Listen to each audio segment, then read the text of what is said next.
Hello and welcome to the Southeast Iowa Union News Break. I'm your host, Nick Steffens. A Washington woman has started a campaign to inspire generosity by leaving works of art around town for strangers to find.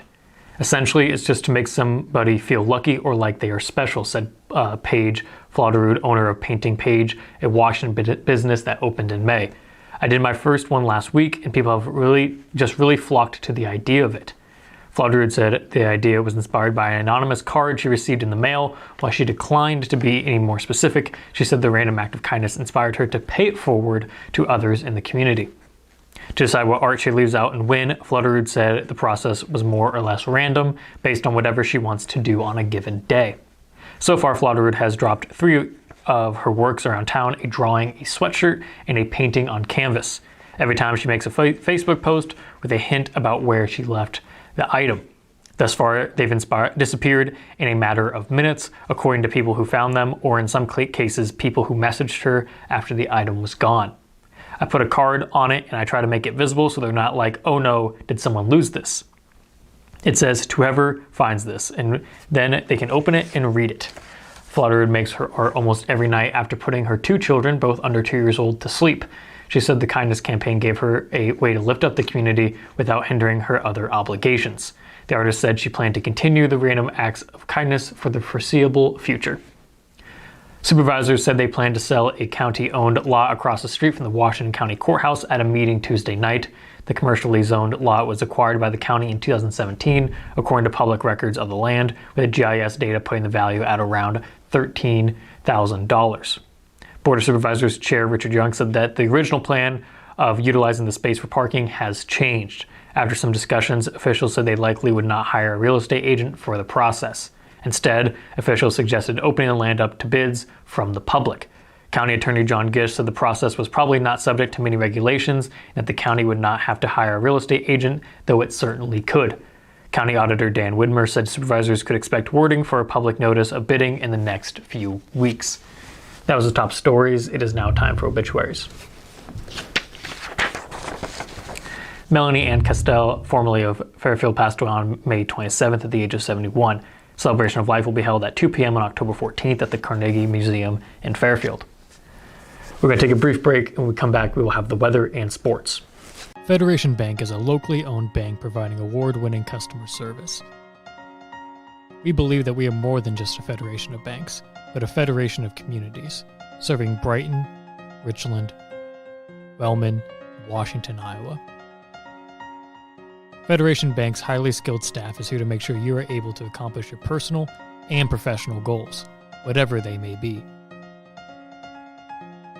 Federation Bank, your family bank.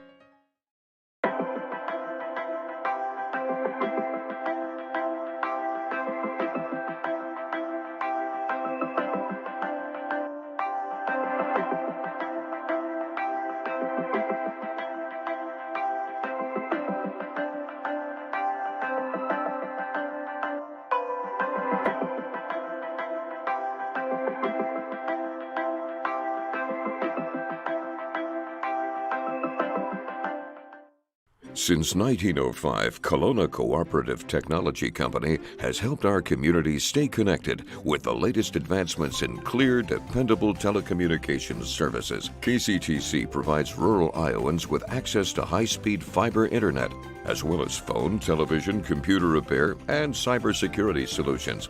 We're also proud supporters of local organizations and area schools within the community. KCTC, keeping Kelowna connected.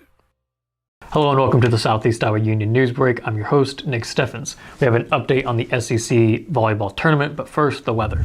The weather is brought to you by Jacqueline Areola, LLC. Come visit Jackie in her new location downtown. She is ready to serve Washington and the surrounding community. It is starting to cool down after a couple days of some great weather. Today has been partly cloudy with a high of 66, and it'll be pretty windy with speeds up to 18 miles an hour.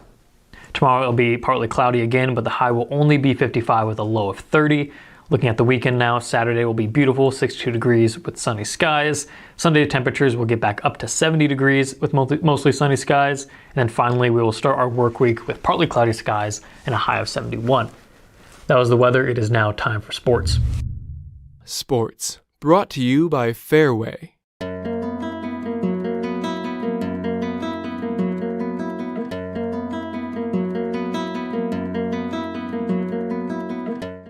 It's that time of year again as Southeast Conference volleyball teams gathered in Washington Tuesday night to compete in the SEC Varsity Volleyball Tournament first round.